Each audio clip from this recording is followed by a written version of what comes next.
자, 오늘 본문 말씀 누가복음 6장 15절 누가복음 6장 15절 한 절만 특별하게 읽도록 하겠습니다. 6장 15절입니다. 마태와 도마, 알페와 아들 야고보와 셀롯이라 하는 시몬. 자, 읽었는데 어떤 말씀이 나올지 예측하시겠습니까? 잘 모르시겠습니까? 자, 오늘 수요일 말씀 이 말씀의 제목부터 말씀드리면 좌파와 우파가 하나 되는 길이 되겠습니다. 좌파와 우파가 하나 되는 길. 여러분들 지난주 8월 이제 8일에 실린 그날의 양식 읽어보셨습니까? 읽어보신 분들 기억 안 나십니까?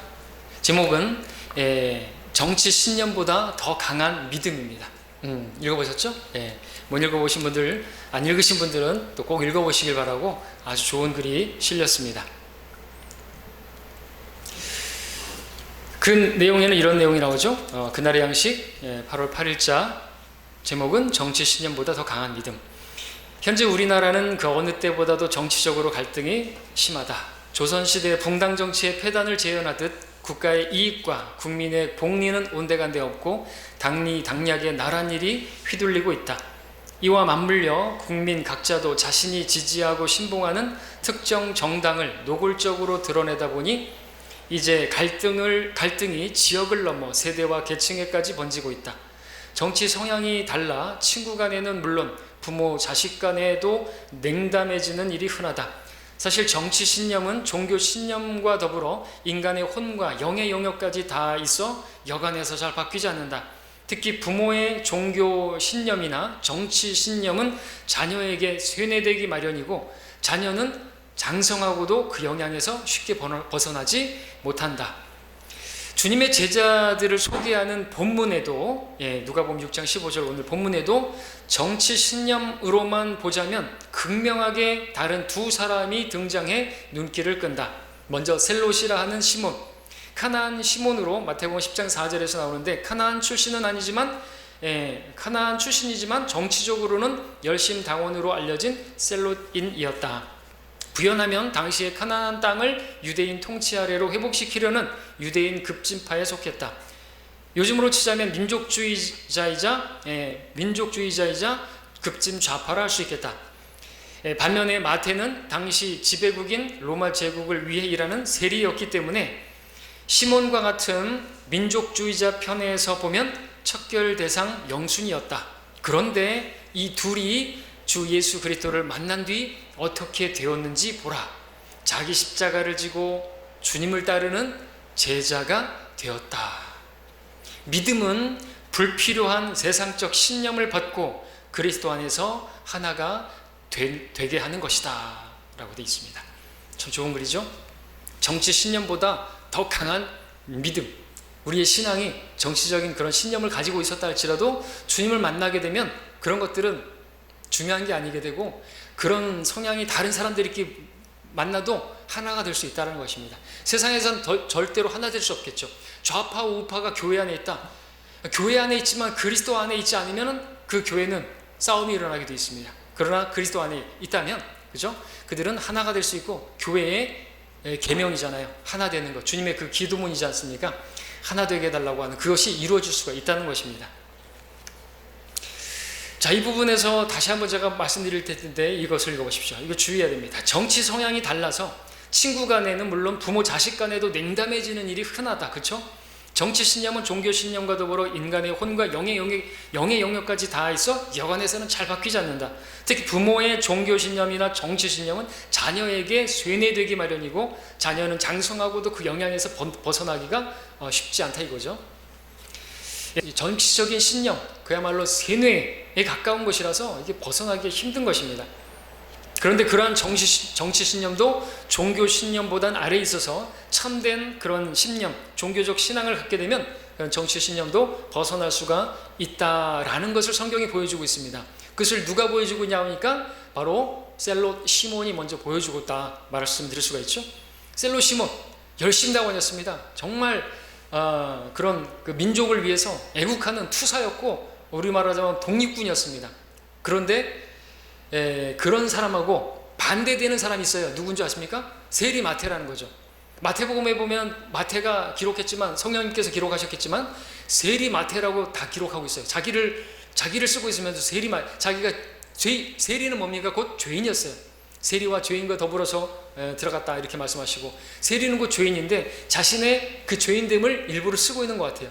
자, 세리 세몬과 셀롯인 이 시몬, 이 둘은 하나 될 수가 없는, 그야말로 극과 극의, 그야말로 그 전에 어떤 사회에서 만났다고 한다면 이건 그런 원수 같은 그런 사람이었단 말이죠.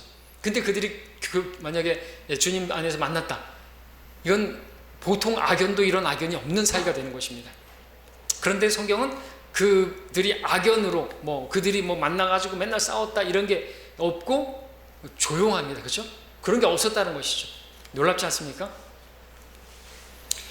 자, 셀롯 열심당원이었는데 그들은요 얼마나 그 민족주의적인 그런 애국 투사들이었는가 하면 암살용 칼을 가지고 다녔어요. 실제로 투쟁도 하고 아주 그런 암살도 하고, 그런 우리 독립군과 같이 그런 암살도 하는 그런 일들을 했단 말이죠. 칼을 차고 다녔어요. 그런데 시몬은 어떻게 했을까요? 그 칼을 버렸겠죠. 주님을 따르면서 더 큰 것을 받겠죠. 하나님 나라를 받겠죠. 그리고 칼을 든 자는 칼로 망한다는 말씀도 하셨을 것이고, 그러니까 칼을 버렸습니다. 그 전에 버렸겠죠. 그리고 정치적인 신념도 버렸을 것입니다. 자, 어떻게 그럴 수가 있었습니까? 주님을 만났기 때문이라는 것이죠. 주님을 만나면 바뀌게 되었습니다. 새로운 피조물이 되는 것이죠. 보라, 모든 것이 새롭게 되었도다, 이렇게 되는 것입니다. 정치적인 신념이 아주 강한 사람도 그것에서 벗어날 수가 있는 길은 바로 주님 만나는 것에 있다라는 것이죠. 그래서 자신의 정치적인 신념을 버렸기 때문에 자기의 정치적인 신념과 아주 다른 그런 사람들과도 하나 될 수가 있는 것입니다. 그것을 보여주는 것이 오늘 본문에 나오는, 한 절에 나오는 마태와 바로 시몬이라는 것이죠. 그리고 이것을 주님의 제자된 오늘 우리들에게 가르쳐 주시기 위해서 특별히 주님께서 바로 이 세리 마태와 셀롯 시몬을 부르신 것으로 우리는 믿을 수가 있습니다. 여러분, 주님께서 제자들을 선별하시는, 제자들을 뽑으시는 그 일을 앞서 무슨 일을 하셨죠? 오늘 본문 바로 위에 보십시오. 오늘 15절인데 12절 13절을 보면 주님께서 12제자를 선택하시기 위해서 뭐 하셨어요? 밤새 기도하셨어요. 제가 읽겠습니다. 그 무렵 주께서 기도하러 산으로 올라가셨는데 하나님께 기도하시면서 온 밤을 새우시더라. 날이 밝자 제자들을 부르시어 그들 중에서 12를 택하시고 그들을 또한 사도라고 부르시더라. 그러니까 선택된 이 12사도, 하나님의 특별한 목적하에 부름받은 것임을 우리가 알 수 있죠. 밤새 기도하고 뽑은 거란 말이죠. 여러분들 하다못해 회사에서도 그죠? 사람을 뽑을 때 이런 거 저런 거 다 따지고 또 토의하고 막 그러지 않습니까? 거기에 심사위원들이 또 뽑고 이 사람이 괜찮을 것 같다 이렇게 하지 않습니까? 그것처럼 주님도 그냥 뽑는 게 아니라 이렇게 신중하게 뽑으셨다는 것이죠. 물론 하나님 아버지께서 그렇게 이제 또 인도해 주셨기 때문에 가능하겠지만 그렇게 뽑았던 것이죠. 심지어 여기서 유다 이스카리옷조차도 거기에 하나님의 분명한 목적이 있으시다 말씀드릴 수가 있죠. 너희 가운데 이단도 있어야만 하리니 사도 바울이 말했는데 실제로 이 주님의 제자 가운데서도 그런 자가 있었어요. 멸망의 아들이 있었다는 것이죠. 그래서 누가복음 이렇게만 주석에 보니까 유다조차도 아버지의 섭리 가운데 예수께서 의도적으로 제자를 삼으셨다 이렇게 기록하고 있습니다. 자, 그 중에서 오늘 우리가 보는 세리마태와 셀롯 시몬, 분명한 목적이 있으셔서 그들을 제자로 삼으셨다. 무엇입니까? 바로 좌파든 우파든 그것이 그리스도 안에서는 아무것도 아니게 되고 다 하나 될 수 있다는 것을 우리에게 보여주신다는 것이죠. 그러니까 교회 안에 좌파와 우파가 있으면 됩니까? 없어야 되는 거예요. 있을 수가 없는 것이에요. 그러니까 우파일 수 있어요, 우리는. 근데 그런 우파적인 그런 성향도 다 내려놓는 거예요, 우리는. 왜? 우리는 정치적인 그런 성향을 따라 모인 집단이 아니잖아요, 교회는. 더 이상 누구도 없어요. 아무도 없어요. 우파도 좌파도 없고 유대인이나 헬라인도 없고 종이나 자유인도 없고 아무도 없어요. 다 그리스도 안에서 하나, 하나님을 위해서 열심을 내는 독특한 백성, 새로운 피조물, 이것밖에 없는 것이죠. 자, 셀롯이라는 단체는 당시 로마 정부에 강하게 항거하던, 대항하던 단체였습니다. 과거 우리 일본으로 따지면 일본 시대 그 식민지하에서 독립군으로 보면 되는 것이죠. 누가복음 록크만 주석서에 이런 내용이 납니다. 그 부분에 있어서 시몬은 마태복음 10장 4절에서 카나안인으로 시몬으로 나오는데 혈통적으로는 카나안인은 아니었지만 정치적인 소속이 그러했다. 셀롯들은 카나안 땅을 유대인의 영토로 복원시키고자 하는 사람들이었다.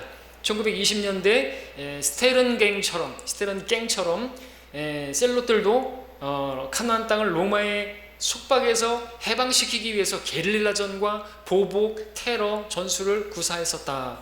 이렇게 기록가 나오고 있습니다. 1920년대 스테론 갱, 이런 갱단은 이제 죽음의 재 같은 땅 이스라엘, 거기에 이제 287페이지에 나오면 그들이 누군지 나오는데, 아무튼 그런 강력한 그런 존재였죠. 자, 그런데 오늘 우리가 이 저녁에 이 말씀에서 보고자 하는 것은 이 시몬에게서 봐야 될 것이 무엇인가 이것이죠.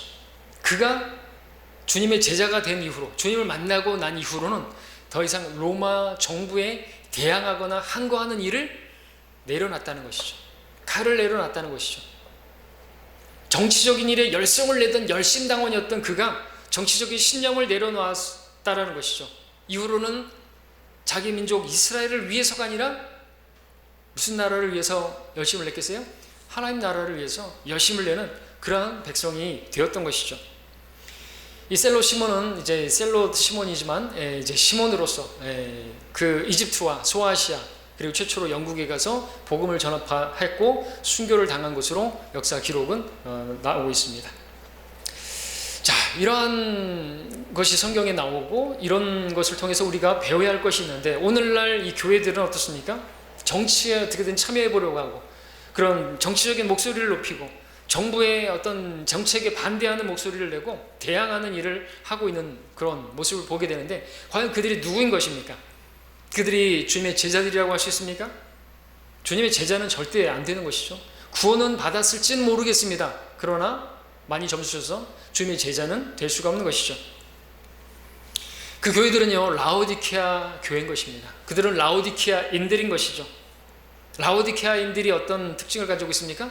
그들은 자기의 주장이 여전히 살아있는 자들이에요.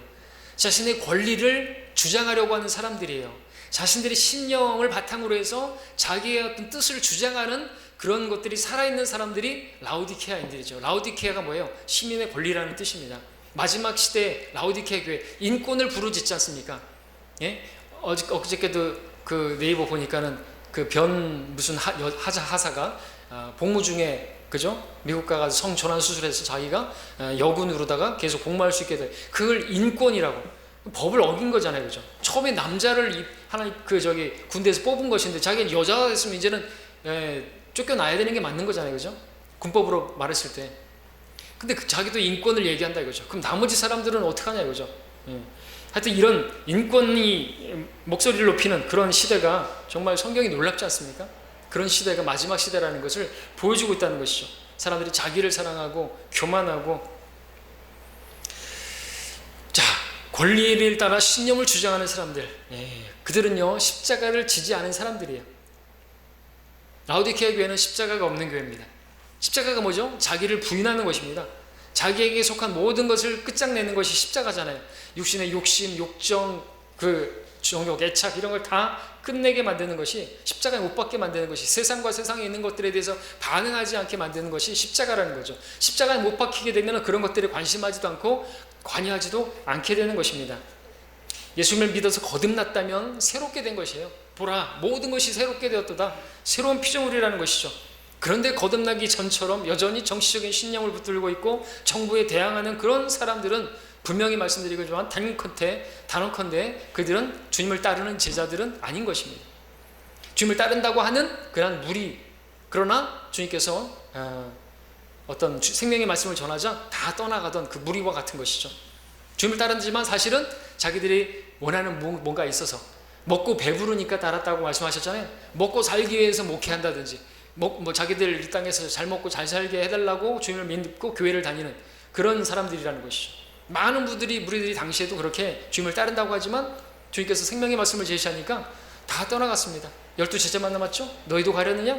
어디로 갑니까? 우리 생명의 말씀이 있습니다. 자, 잠시 이 세리마테 그리고 셀로 시몬, 이 두 사람을 한번 비교해 보겠습니다. 이 두 사람은 분명히 그 성향이 반대되는 그런 사람들이었습니다. 그들이 하는 일도 정반대였어요. 자, 마테는 어떤 일을 했습니까? 어떤 사람이었어요? 무슨 일을 했어요? 세금을 거두는 일을 했습니다. 시몬은요? 예, 그렇게 본다면 시몬은 그렇게 세리들이 그 세금을 거두는 그 일을 아주 증오하고 혐오하고 했던, 당시 유대인들은 다 그랬죠. 왜? 세리는 그런 동족의 피를 빨아먹는 매국노, 친일파 같은 그런 사람이었단 말이죠. 예, 그래서 바리새인들도 손가락질하는 그러한 사람이 세리였단 말입니다. 생각해 보십시오. 한 사람은 세금을 거두는 사람이에요. 그것도 로마 정부를 위해서. 한 사람은 그 세금을 거두는 것을 증오하는 사람입니다. 누구를 위해서요? 자기 백성 이스라엘을 위해서. 이스라엘을 위해서 막 이렇게 항거하는 사람이고, 한 사람은 로마에 불붙어가지고 세금을 걷고 거기에서 이익을 취하고 그래서 부자가 되는 그런 사람이었단 말이죠.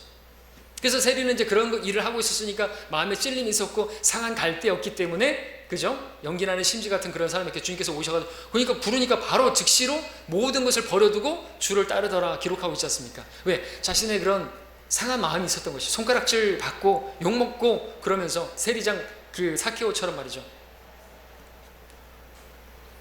자, 이렇게 한 사람은 로마를 위해서 매국노처럼 일하던 사람이었고, 한 사람은 이스라엘 백성, 자기 백성을 위해서 독립구처럼 일하는 사람, 이 바로 마테하고 시몬이에요.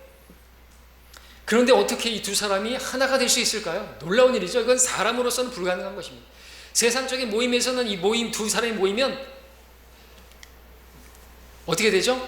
암살순이 영순이라고 그랬는데, 우리 그날의 양식에서 이 시몬이 칼을 가지고 있었으니까 쥐도 새도 모르게 죽일 수도 있는 것이에요. 그러면 마태는 늘 얘를 경계하면서 나 죽이면 어떡하지? 그러고 다녔겠죠. 근데 그런 기록이 있습니까? 없다는 것이죠. 자, 이것을 또 생각해 보시죠. 마태는 세금을 거두는 자였고, 시몬은 그 세금 내는 걸 증오하는 그런 사람이었다고 그랬습니다. 자, 이 두 사람이 여전히 자기의 신념을 가지고 자기가 하는 그 일 때문에 주님께 이런 질문을 드렸다고 한번 생각해 보십시오. 주님, 로마의 세금을 내는 것이 옳습니까? 아니면 옳지 않습니까? 어느 것이 옳습니까? 이렇게 이 두 사람이 주님께 물었다고 생각해 보십시오. 주님께서 어느 편을 드셔야 될까요? 세리 마태의 편을 들어야 될까요? 셀로 시몬의 편을 들어서 얘기해 줘야 될까요? 예? 주님은 아무 편도 안 드셨죠? 우리 마태복음 22장 가서 보겠습니다. 실제로 이렇게 질문했던 사람들이 있었지 않습니까? 성경이 나오지 않습니까? 우리 마태복음 22장 함께 보겠습니다. 17절을 보시면 잘 아시는 말씀이고 할 테지만 다시 보십시오. 그러므로 선생님의 의견을 우리에게 말씀해 주소서. 카이사에게 세금을 내는 것이 옳으니까 옳지 아니하나이까. 이제 시험하기 위해서 말한 것이지만, 만약에 이런 질문을 충분히 우리가 이제 셀로 시몬과 마테 세리도 이야기할 수 있는 것으로 생각해 볼 수 있다는 것이죠. 자, 그랬을 때 주님께서는 어떻게 말씀하셨습니까? 그 유명한 정교 분리에 관한 말씀하신 거예요.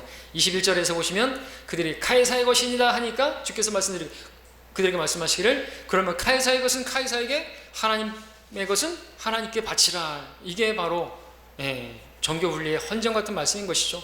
기독교인들이, 어떤 사람들이 무슨 정교 분리의 그 말이 무슨 헌법에서 어떻게 정의가 돼 있고 또 기독교 역사 속에서 어떤 배경을 가지고 있고 그렇기 때문에 뭐 교회가 정부에 하는 일에 간섭해도 된다, 뭐 이런 헛소리는 내려놓고 성경이 뭐라고 말씀하시는지를 들어야 되는 것이죠. 성경이 뭐라고 말이죠. 주님께서 뭐라고, 우리 그리스도인들의 최종 권위는 성경이고 주님의 말씀이잖아요. 그렇죠? 주님께서 뭐라고 말씀하셨습니까? 카이사의 것은 카이사에게, 하나님의 것은 하나님께 분명히 구분하셨단 말이죠. 자, 그리스도인들은 세상에 속한 자들이 아닌 것입니다. 도리어 세상으로부터 불러냄을 받은 사람들의 모임, called out assembly, 에클레시아. 그런데 세상 일에, 세상의 일들에, 세상의 정치에 참견하고 그 정책에 대항해서 집회를 연다든지 하는 것이 과연 정상이겠습니까? 불교인들이 그런다고 한번 생각해 보십시오. 웃기는 일 아닙니까? 왜냐하면 그들은 세상에서 세속을 등진 사람들이잖아요. 그런 점에 있어서는 교회도 마찬가지라는 거죠. 세상에서 우리는 불러냄을 받은 사람들이에요. 외국인 체류자리 또 그런다고 생각해 보십시오. 이것도 웃기는 일이죠. 곧 자기들의 목적을 마치면 이제 떠날 사람들인데 이 나라에서 감나라 배나라 하고 그런 것이 말이 안 되는 것입니다. 웃기는 것이죠. 우리는 세상을 위해서 일하는 사람들이 아닙니다.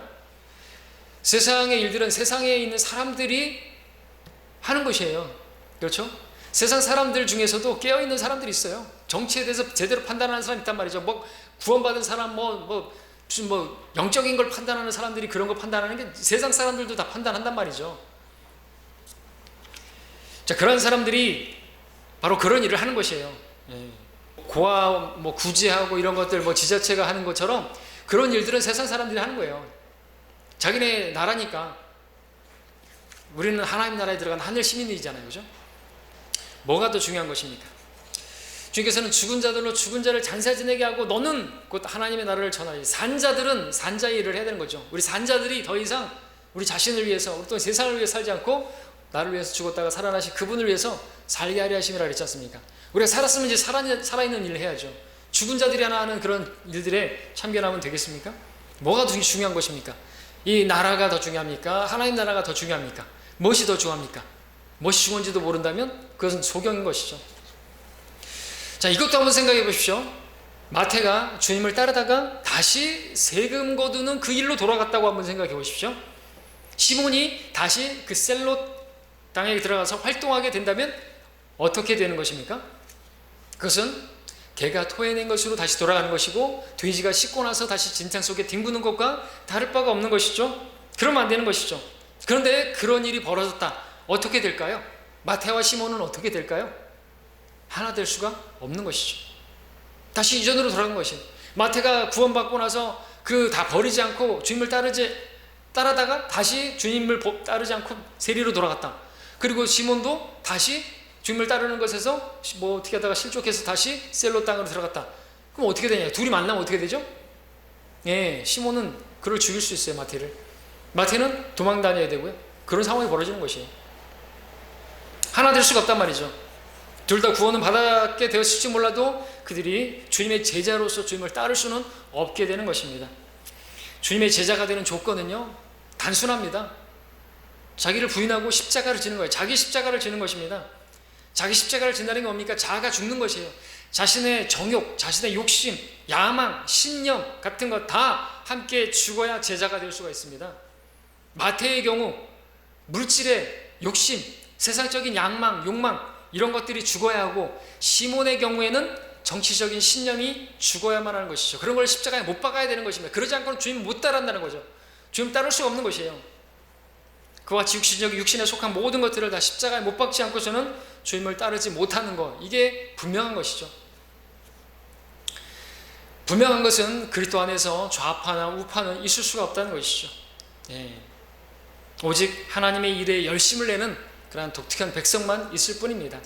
그렇지 않다면 그는 더 이상 그리스도의 제자가 될 수가 없어요. 교회 안에 와서도 여전히 정치적인 신념을 붙들고 있고 그러면 그 사람은 하나님께서 뽑아내시는 거예요. 우리 함께 갈라디아서 말씀 보겠습니다. 갈라디아서 3장 26절 28절 보겠습니다.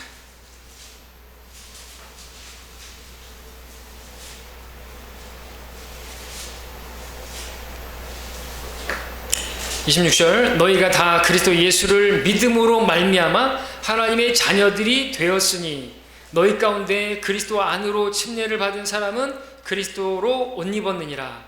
유대인이나 헬라인도 없고 종이나 자유인도 없고 남자도 여자도 없으니 너희 모두가 그리스도 예수 안에서 하나이기 때문이라.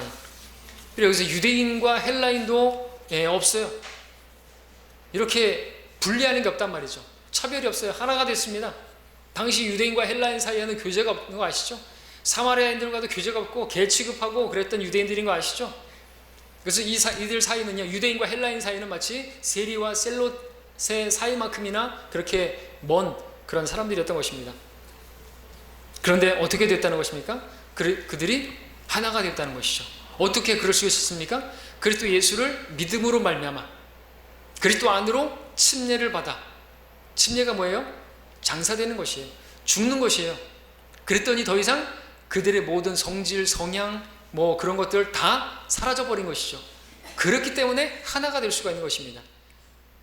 그 성질이 여전히 살아있고 그 성품이 여전히 살아있고 그 어떤 신념이 여전히 살아있다면 하나 될 수가 없는 것이에요. 그리스도 안으로 침례를 받아 그래서 그리스도 안에서 하나가 되었느니라 말씀하고 있는 것이죠. 조건이 이것입니다. 지금 이 갈라디아 교회도 바로 유대인과 헬라인이요 함께 모여가지고 예배를 드리고 있는 상황을 한번 생각해 보십시오. 당시에 이것은 마치 마태와 시몬이 함께 주님을 따르는 것과 마찬가지인 거예요. 이것은 우리 옛날에 일제시하에 그 한 교회에서 여기는 일본 사람, 여기는 우리 조선 사람 함께 모여서 예배를 드리는 거랑 마찬가지. 근데 거기에 다툼이 없는 거예요. 서로 막 으르렁대는 게 없는 것이에요. 하나 되는 것이에요.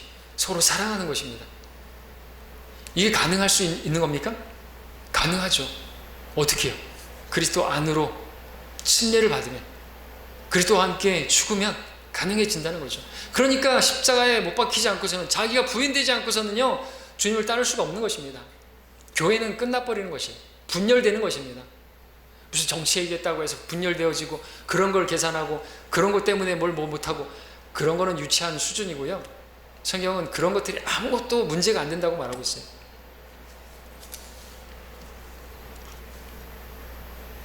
그리스도 안에서는요 하나 될 수 있어요. 누구도 하나 될 수 있습니다. 영혼함도 하나 될 수 있습니까? 하나 될 수 있죠. 우리 부산이나 부경, 대구나 이렇게 우리 뭐 어디 경상도의 성도들하고 같이 만나면 막 원수지간처럼 막 이렇게 됩니까? 안 그러잖아요, 그죠? 안 된다 이거죠. 절대 그럴 수가 없습니다. 좌파도 우파도 하나 될 수 있고요. 다 내려놓으니까 영혼하며 어떤 갈등도 다 내려놓을 수 있는 것이 바로 그리스도 안에서 우리가 잠기면, 침례를 받으면 나는 없고 오직 주님만, 그러니까 주님만 높이는 그것이 있을 때 하나 될 수가 있는 것입니다. 주님 말씀만을 드높이는 그 교회가 될 때 하나 될 수 있다는 것이죠. 우리 에베소서 4장 1절도 볼까요? 마지막으로 에베소서 4장 1절 보겠습니다.